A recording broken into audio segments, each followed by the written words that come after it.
We begin with more controversy surrounding the Hope Florida Foundation. A Florida newspaper is now asked to cease and desist its investigative reporting. Here's how the newspaper is responding. The State Department of Children and Families has entered the troubled waters of the Hope Florida Foundation, a signature initiative of First Lady Casey DeSantis. The Orlando Sentinel received a letter from the Department of Children and Families asking its investigative reporter to cease and desist activities investigating how $10 million from a state Medicaid settlement ended up with the foundation. The DCF letter sent to the newspaper accused its investigative reporter in Tallahassee of using threats to coerce foster families into making negative statements about the foundation. DCF posting the June 6th letter on its social media, Governor Ron DeSantis sharing and commenting on that DCF post on his X account. The DCF letter demanded the Sentinel reporter cease and desist what DCF calls, quote, the intimidation, end quote, of Hope Florida families interviewed for the story, which has yet to be published. The executive editor of the newspaper calls that characterization, quote, completely false, end quote. The newspaper published an editorial including the newspaper's formal response to the state agency and the DCF letter in full. Executive editor Roger Simmons saying in part, quote, we stand by our stories and reject the state's attempt to chill free speech and encroach on our First Amendment right to report on an important issue, end quote. On background, scrutiny of Hope Florida began during this legislative session. It centered around a $57 million Medicaid settlement involving Centene. The largest Medicaid administrator in the state was ordered to pay after admitting to overbilling Florida taxpayers millions of dollars in prescription drugs. Of the full amount of the settlement, $10 million were directed to the Hope Florida Foundation, which then directed the funds to two nonprofits to campaign against Constitutional Amendment Number 3 that would have legalized recreational marijuana. Kirby, this development, I'd like to start with the reporters in the room.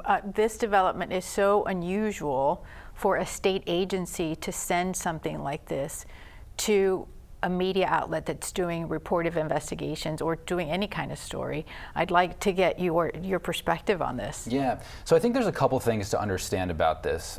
First of all, I wouldn't put too much stock in this letter because it wasn't signed by a lawyer and it wasn't addressed to a lawyer. And those are some sort of key things you need in a legit cease and desist letter.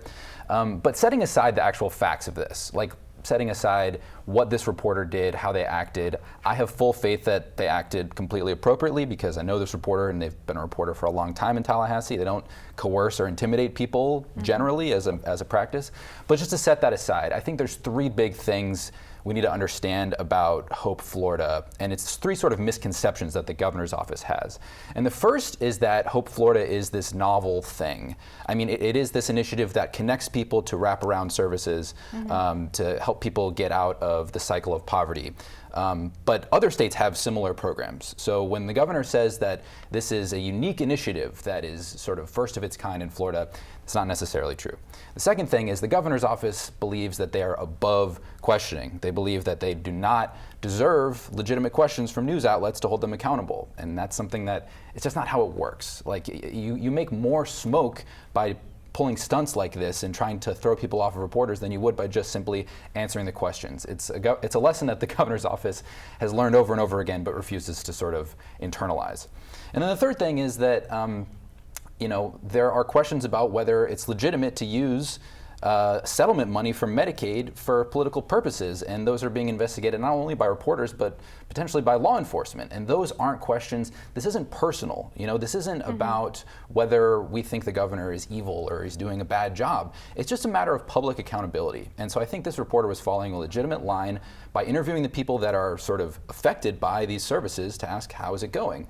And it's understandable that the governor's office would bristle because it's very close to one of his signature initiatives. But reporters get to ask questions. That's just how it works. Christina, what were your thoughts when you saw this? I think what's hard about this is you have the governor's office clearly using taxpayer money inappropriately. But on the flip side to this, we don't have an attorney general's office or a legislative body that's willing to hold that office accountable. The Attorney General's office should be a watchdog for this, but our current Attorney General was appointed by Ron DeSantis and is from his administration. And so we're looking at, well, who is watching the governor's office? Who is watching the legislature? And they're not policing themselves, and so we're relying on public media to be the watchdogs here and hold them accountable.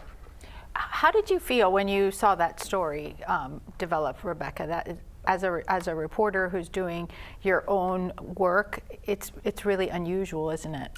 It's unusual, and as much waves as this story has made in political and media circles, I don't really think the Hope Florida story has trickled down as much to the general public. People are not paying as close attention as you and I might be. Yes.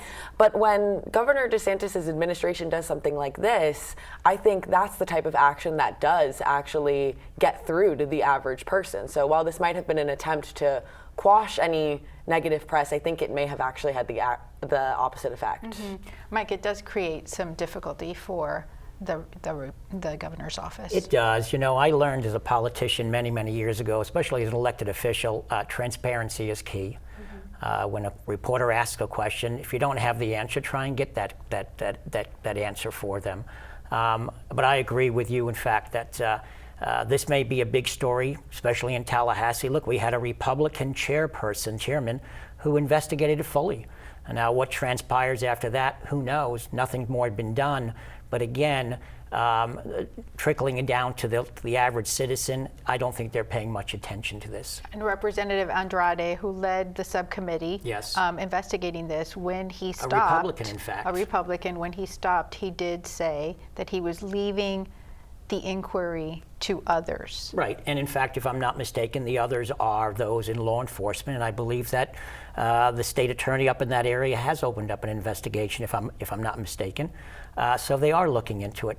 But I truly don't believe that the governor and his wife were maybe aware of what maybe transpired in all of this. I truly don't. I think he had much more important issues at hand. So who knows? We'll see what happens when the investigation is final.